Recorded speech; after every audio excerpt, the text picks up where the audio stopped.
Company. Sa balita, komentaryo, isyu, serbisyo publiko. Aksyon Radio! Sa Bacolod, Aksyon Radio! Aksyon Radio!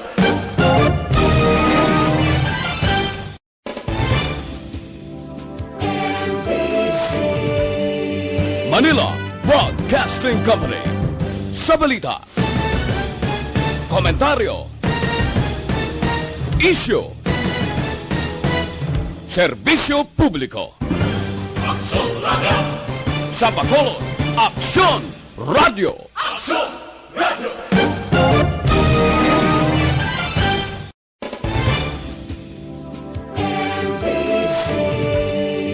Manila Broadcasting Company. Sa balita, komentaryo, isyu, serbisyo publiko. Aksyon Radio! Sa Bacolod, Aksyon Radio! Aksyon Radio!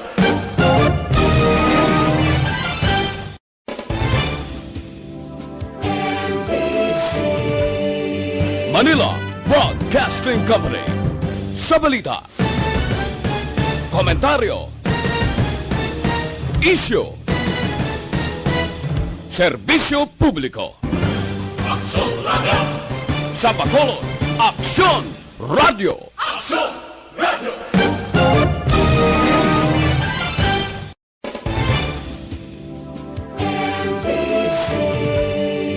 Manila Broadcasting Company.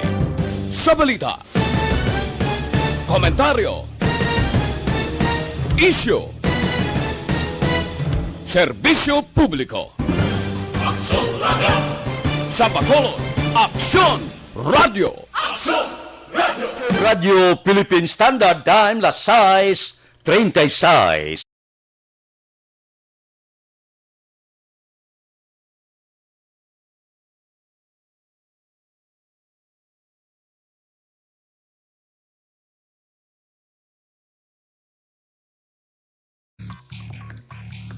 Aksyon Reports, second portion. Di kalidad, kag madalong nga mga analisis sa pinakainit na balita sa bilog na probensya kag nasyon. Aksyon Reports, second portion. Patas kag balanse na komentaryo sa mga issues kag mga balita nga nagaapekto sa mga pumuluyo sa adlaw-adlaw nga tanan. Aksyon Reports, second portion. Upod sa veterano kag respetado nga komentarista, Aksyon Fred Salanga. Karon nga adlaw, Miyerkules, pitsa 21 na bulan sang Abril, tuig 2021. Anano ang mga balita kag isyo nga aton daydayon karon nga adlaw. Ini nga mga balita kag isyo idulong sa aton sang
Aksyon Radio Philippine Standard Time, las 6:38, morning sa pumuluyo sa Bilog Bacolod kag probinsya sang Negros Occidental. Labi na gid ang nagamonitor subong, nagaluto pamahaw, nagapamahaw sa sining nga mga tinion. Importante niya kung ang pagtuon sa mga eksperto. Gamonitor ako kahapon. Ang siling sa mga eksperto dito sa United Kingdom, dito sa Canada, dito sa Estados Unidos, nagwa nga airborne ang paglapta sang coronavirus paagi sa aerosols. Ano ining aerosols nga ni? Amo ini siya bilang magagmay nga airborne particles halin sa aton bibig, halin sa aton baba, kag sa ginhawa sang tao. Amo ni bala nga diri sa Waragwagan, diri sa sulod sa amon ding newsroom, bisan diri gani sa amon ginaprogramahan, kung duwa kamo nga programa, may tabon gid ang baba, may facial gid nga amo gali ini ang ginahalinan sang porte nga paglaton sang kagaw. Mangod sang laway nga nagaagsik sa aton baba, ginhawa. Hindi kagad palapit sa pariho mo, bisan sa pamilya mo, kay makalaton ini siya. Labi na gid kon nagaubo. Porting agsik sang laway. Amo na kung gakaon kamo, amo na nga ginarekomendar, nga kinalan sa pagkaon sa una, kundi kinalandungan gid. Subong niya, ginarekomendar, nga kung mahimo, hindi magdulungan kaon.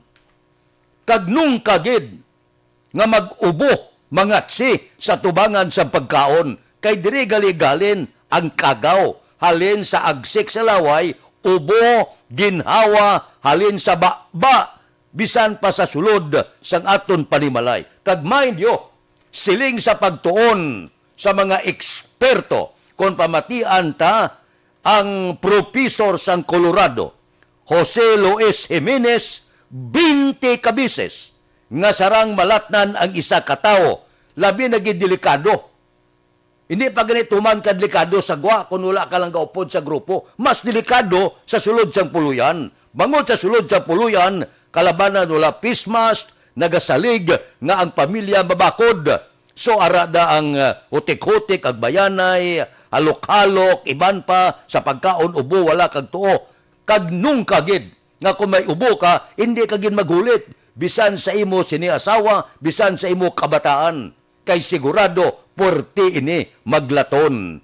So ginapalinton tayo ni para paandam kung matuod ang pagtuon sang Estados Unidos, United Kingdom, Canada sa mga eksperto. Nga diri gali porti maglaton, 20 kabises, porti maglaton halin sa pisik sang laway sa baba sang tao.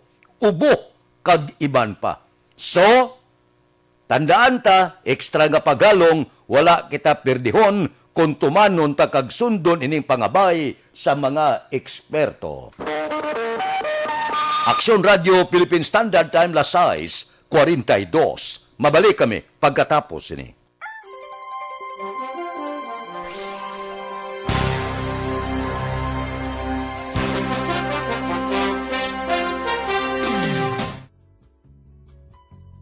Hindi pa rin natatapos ang laban natin sa COVID-19.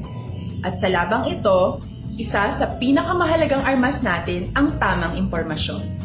Importanteng maalam tayo kung paano ba natin mababawasan ang tsansang mahawaan tayo ng COVID-19.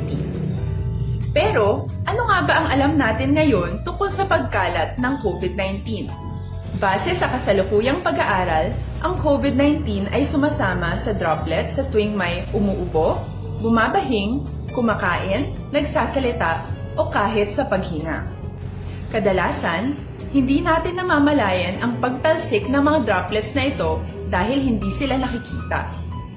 Ano naman ang magagawa natin para maibaba ang exposure natin o tsansang magka-COVID?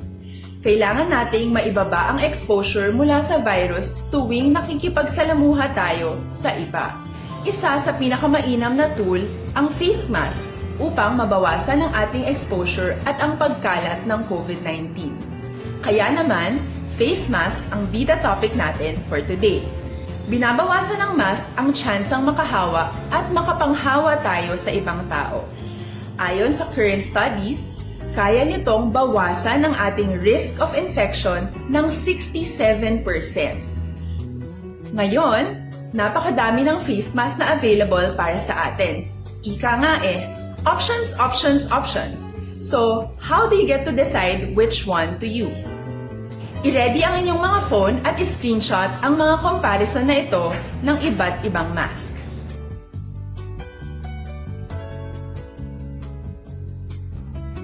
Ngayon, alam na natin na maaari tayong gumamit ng cloth mask. Alalahanin po na hindi pwedeng i-side A at side B ang cloth mask. Labhan ito araw-araw gamit ang maligamgam na tubig, detergent at bleach.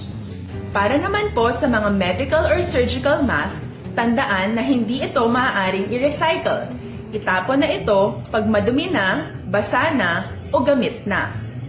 Samantala, ilaan naman po natin ang mga N95 mask para sa ating mga healthcare workers na patuloy na nakikipaglaban sa COVID-19. Huwag din po natin kalimutan na hindi natin nirerekomenda ang paggamit ng N95 respirators with valve. Habang kaya nitong protektahan ka sa virus, hindi naman ito mapoprotektahan ang mga tao sa paligid mo, lalo na kung may sakit ka.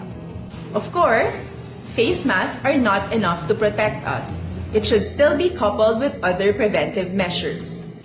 According to studies, kung magsuot ka lang ng mask at didistansya ng at least 1 metrong layo sa iba, mababawasan na agad ang tsansa mong makahawak at mahawaan, kaya ituloy lang natin ang pagprotekta sa ating mga frontliners at komunidad sa pamamagitan ng pagiging bida. B. Bawal walang mask. I. Isanitize ang mga kamay at iwas hawak sa mga bagay. D. Dumistansya ng hindi bababa sa 1 metro. At A. Alamin ang tamang impormasyon.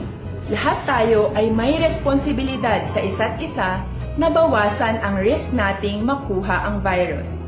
Ang pagsunod sa ating minimum health standard ay isa ring paraan para sabihing nirerespeto kita at gusto ko pareho tayong ligtas. Ang mas agarang pagsasabuhay ng BIDA ay makakatulong sa mas mabilis nating pagbalik sa malusog na bayan. Muli, ako po si Dr. Beverly Ho. Lagi po nating tandaan, sa panahon ng pandemya, bida ang may alam. Size, ang masunod nga isyo, idulong sa aton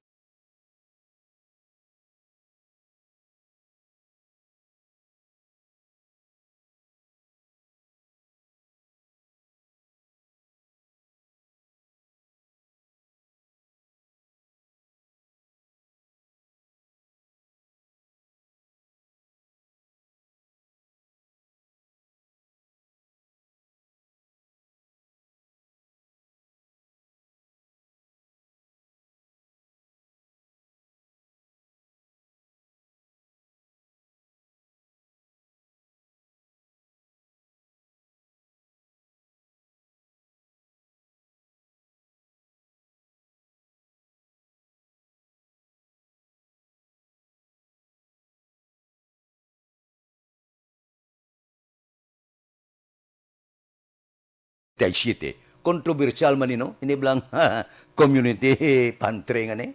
Hasos sa bilog na Pilipinas, porte. Gareklamo ng iban. May panghatagay voluntaryo, may red tagging pa. Kundi daw hindi amo, perting reklamo karon. Are uminta ang grupo sang human rights. Nga ang may ara police profiling sa organizer sang community pantry nga ni. Daling, ginatagid kapon ga monitor ako sa mando ni Interior Secretary Eduardo Anyo sa kapulisan kag local government unit nga opisyal. Siling ni Anyo, hindi nyo pagpahilabti ang community pantry nga ni nga ginorganisa sang pribado nga individual. Suno kay Anyo, tubtob lang sa pagpasiguro. Kinanglan ipasiguro lang nga ang social distancing masunod, mga health protocol, safety protocol sundon, pero nung kakamo magpahilabot. Hindi nyo pagpahilabti, kay maayo ang tinutuyo sina sang individual nga makabulig sa mga imol kag naga kinahanglan, kag wala gid kamo sang poder sa pag-intra dira, sa pag mga red tagging profiling. Sabat man dayo ng pinpinya, Wala kami sang ginapatigayon nga profiling sa mga organizer sang community pantry. May mga report nga ginkuan, nga ginread, ano ining nagakatabo. Kung pamatian mo si PNP Chief General Dibol Sinas, niya wala sang mando sa kapulisan nga mag-profile kag obligasyon lang sa kapulisan nga magpatigayon safety lang sa individual. Pero wala ya sang report na ginapanilagan, gina-red tagging, ining aton mga utod. Dako ini nga bulig. Sus, do ano blang kon ang aton mga kauturan sa bilog nga banwa mag-amo sini. Bisan ang pulis gani sa Manila, may mga araman sila ya nga panghatag bulig. So kung kada manwa ini, i-adapt ini siya, dako ini nga bulig. Sa mga imol naton nga kauturan, nga pagbugtaw ya wala sa sudan, lagan to siya, pangabay, kuwato tag tatlok itlog, utan kag utanon, hindi alam lang nga tag 2 ka 3, kahapon ano man to yang kadto to sa 2 ka 3 ang itlog idalaya.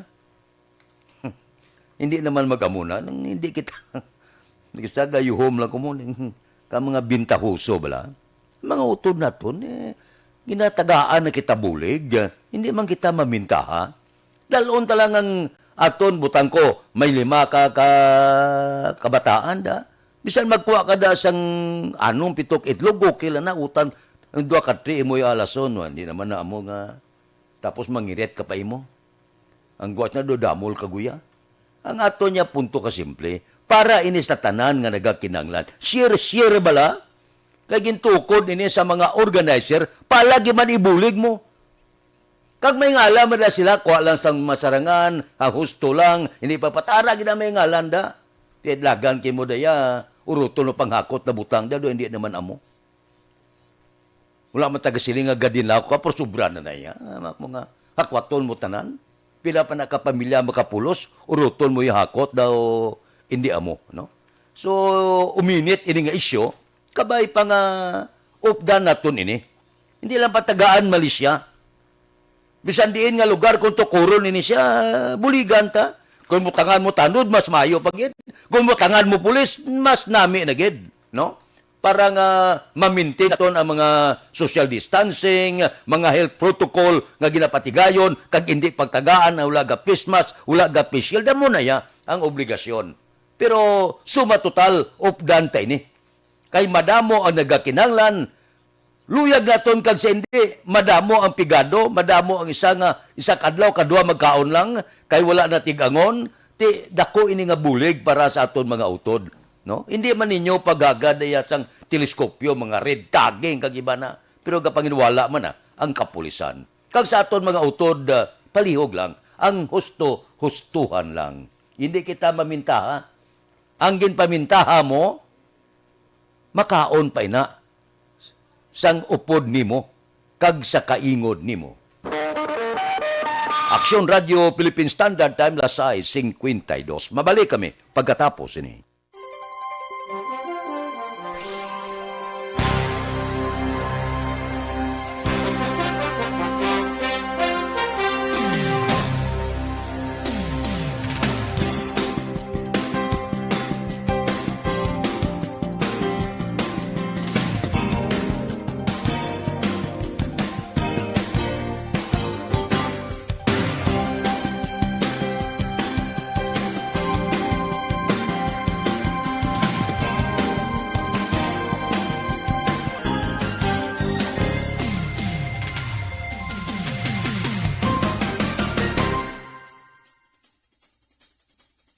Bakit kailangang magpabakuna? Bakit nga ba vaccination? Ang pandemyang ito ay kumuha ng maraming buhay at patuloy pa nitong nilalagay sa peligro ang buhay ng nakakarami. Pinahina din nito ang ating ekonomiya at maraming Pilipino ang nawalan ng trabaho dahil dito. Sa pagkatuklas ng bakuna laban sa COVID-19, nagkaroon tayo ng oportunidad na malabanan ang pandemyang ito. Sa tulong ng mga bakuna, ay may iwasan natin ang sintomas ng impeksyon at posibleng maiwasan din ang malalang impeksyon at matigilan ang pagkalat nito. Gayunpaman, Gaya ng iba pang mga bakunang ginagamit sa nagdaang dekada, ang abilidad nitong protektahan ang ating komunidad ay tataas lamang kung hindi bababa sa 70% ng ating populasyon ay bakunado. Halimbawa, kung ang iyong barangay ay mayroong 100,000 katao, hindi dapat bumaba sa 70,000 ang dapat mabakunahan upang matiyak na proteksyon ang buong komunidad. Kaya ating tandaan, ang pagbabakuna ay hindi lamang para sa iyo o sa iyong pamilya. Ito ay para din sa iyong barangay, lungsod at probinsya. Tara, sa Vida Vaccination! Aling mga bakuna ang gagamitin sa Pilipinas? Sa ngayon, may limitadong supply ng bakuna sa buong mundo. Sa katunayan, halos 80% ng stock sa buong mundo ay nabili na ng mga mayayamang bansa. Dahil dito, walang iisang kumpanya ang maaaring mag-supply ng 110 million na bakuna sa Pilipinas, kaya naman nakikipag-usap ang ating gobyerno sa 7 manufacturers. Sinisiguro natin na ang mga bakuna na to ay makakatanggap ng Emergency Use Authorization at kung may EUA sila, doon lamang sila bibilhin at gagamitin ng ating gobyerno para sa ating vaccination program. Nagbibigay ang EUA ng assurance o katiyakan na ang bakuna ay dumaan sa masusing pagsusuri at nirerekomenda ng mga independent na eksperto sa atin. Hindi mo rin kailangan mag-alala. Ang bakuna laban sa COVID-19 ay hindi magbibigay sa iyo ng COVID na sakit. Tara, sa Vida Vaccination! Magkano ang babayaran ko para mabakunahan? Ibibigay ng gobyerno ang bakuna ng libre. Wala kang dapat bayaran para magpabakuna. Tara, sa Vida Vaccination! Sino ang unang makakapagpabakuna? Dahil kailangan nating masiguradong patuloy na makakapagtrabaho ang ating health system para maalagaan tayo, ang mga medical frontliners ang unang makakatanggap ng bakuna. Susunod dito ay yung mga eligible na senior citizens dahil sila ay nasa greatest risk ng severe infection o kamatayan. Alam natin ito dahil sa ating lokal na datos na mas mapanganib ang COVID-19 sa mga matatanda. Ang pagkakasunod-sunod na kung sino ang unang makakatanggap ng bakuna ay natukoy sa tulong ng mga eksperto. Tara, sa Vida Vaccination! Kailan at saan ka dapat magpabakuna? Ang inyong national government ay nakikipag-ugnayan sa mga lokal na pamahalaan. Aksyon Radio Philippine Standard Time, las 6:57. Oy, puno na kuno ang 64 ka kwarto da sa isolation facility sa Barangay Alihes. Ti suno kapon kay City Councilor Renisito Novero, chairman sa Quarantine Center Action Team, nag-abri ini siya, nag-operasyonal siya kay gitakda na kuryente kuno sang siniko sa bulig sang City Engineers nga opisina. Ugaling amo lang report nga puno na. May mga luyag pa magsulod, wala na lugar. Baw amo ning kadelikado gido. Wala man lugar ang aton mga hospital. Hindi ka man pagbatunon subong kung may balatian ka, magluwas guro kung grabe na gid. Kaya ti wala lugar mo. Ti budlay. Ano nga mga lugar pagkidang magamit naton man? Ano nga mga lugar himuon tabi nga isolation?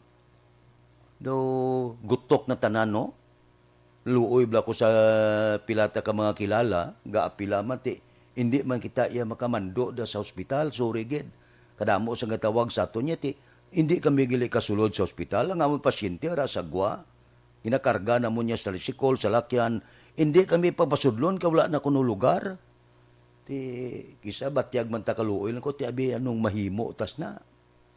Kabudlay man, kapakigangot man kita sa pila ka mga opisyal sang syudad, ti ang sabat, gusto man lang magbulig, wala na gid lugar, hindi na gid magbaton ang mga hospital.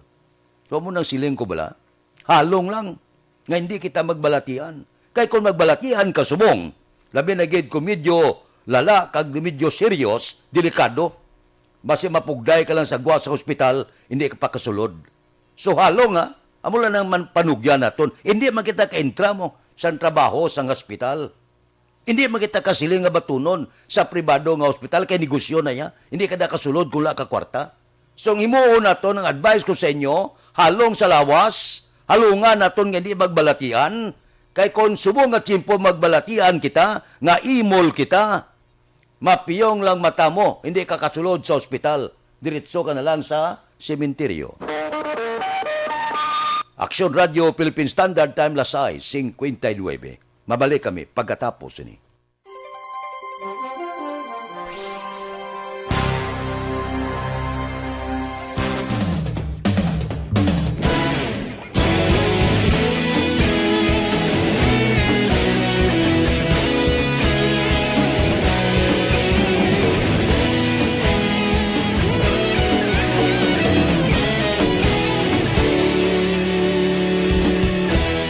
Agapasang banwa, mabugnaw nga hangin agadapyan na.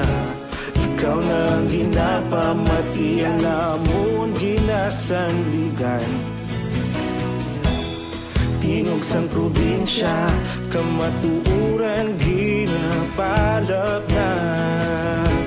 Minsay nga may dala, paglaom kag kasanan. Tinuig na nagligan, ikaw gihapon ang ako nga istasyon. Sa pagbutlak sang adlaw, sa pagtuhaw sang biton, mga balita may dala inspirasyon. Aksyon radyo, bakulog man sa gihapon. Padayon Aksyon radyo, bakulog saludo sa imo. Padayon Aksyon radyo, salamat kisa pagserbisyo. Patas kag balanse, matuod nga mensahe, wala sang hinadampigan. Padayon Aksyon radyo.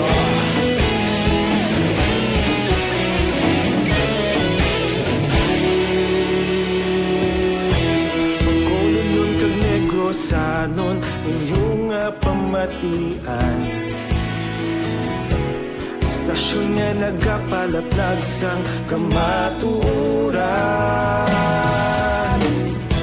Mabakod nga prinsipyo, reporter handa sa serbisyo.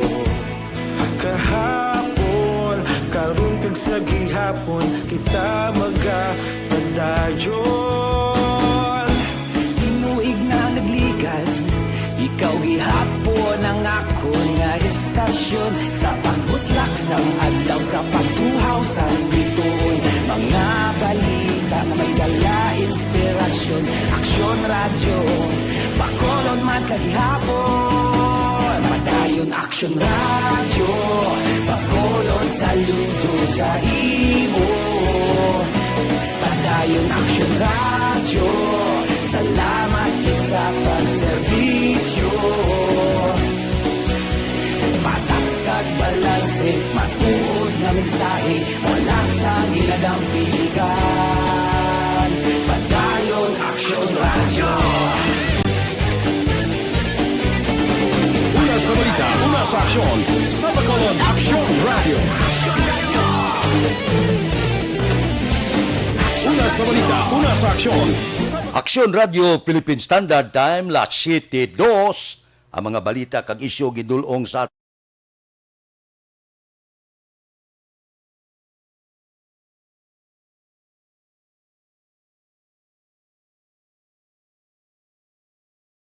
sports kag artista. Upod kita kay Aksyon Boy Duran kag Aksyon Dorel Cabato. Aksyon Fred Salanga. Una sa balita, una sa aksyon. Sa Bacolod, Aksyon Radio.